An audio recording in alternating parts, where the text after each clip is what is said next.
food critic," John added. A hint of disdain laced his voice. "Now I remember."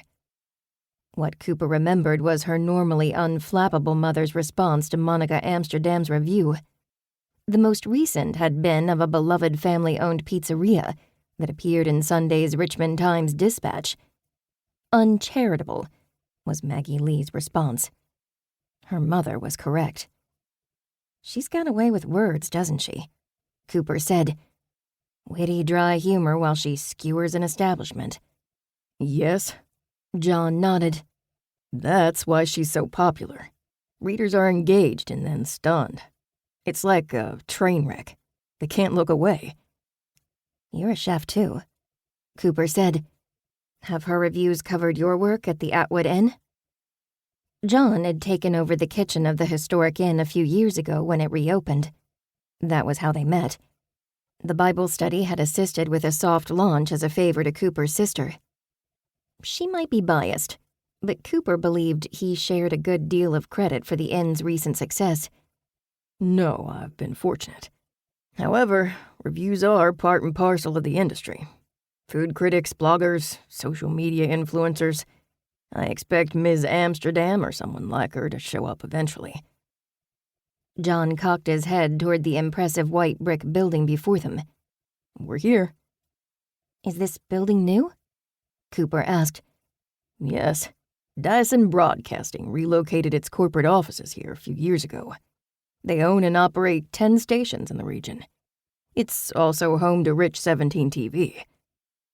John pulled open one of the double doors to the television station, where the bright logo of the local affiliate filled the wall behind the reception desk. Large posters of the station's celebrities filled another wall, and included one of dark-haired Chef Parsley in his white chef's jacket and hat, holding a wooden spoon. The middle-aged chef's smile oozed charisma. Cooper glanced around for her Bible study friends and then looked at her watch. "We're early." "I'll check us in with the receptionist," John said. "Do you want to have a seat?" "Sure."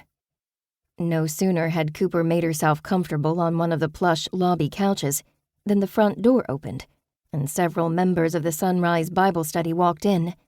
Investment banker Quentin Enderley held the door for Trish Tyler and meteorologist Bryant Shelton. Trish hurried over on her 2-inch heels, while the men joined John at the reception desk. "What fun," Trish said. "I love playing hooky." "How's the real estate business these days?" Cooper asked. "Though the papers are quoting financial doom and gloom for the mortgage industry, Tyler Fine Properties is staying busy." Trish sat beside Cooper and patted her perfectly coiffed signature copper bob.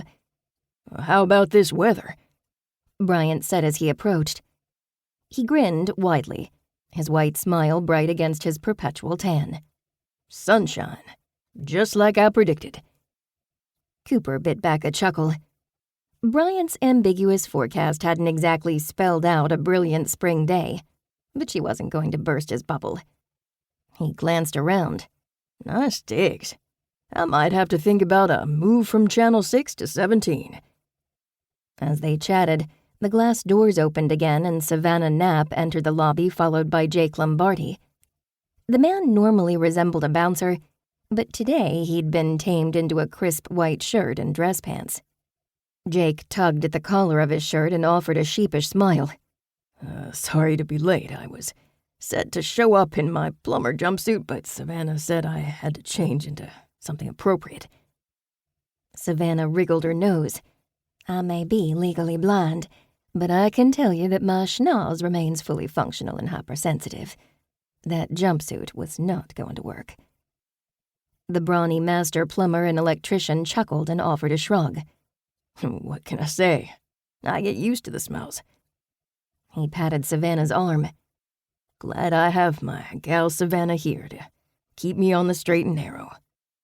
"You look very nice, Jake," Cooper said. "I agree," Trish added. She turned to Savannah. "What's this I hear about you having a show in the Teller Gallery?" "How did you hear about that?" Savannah asked. "One of my associates was there this week and overheard something." She paused. "I can't believe you didn't tell us."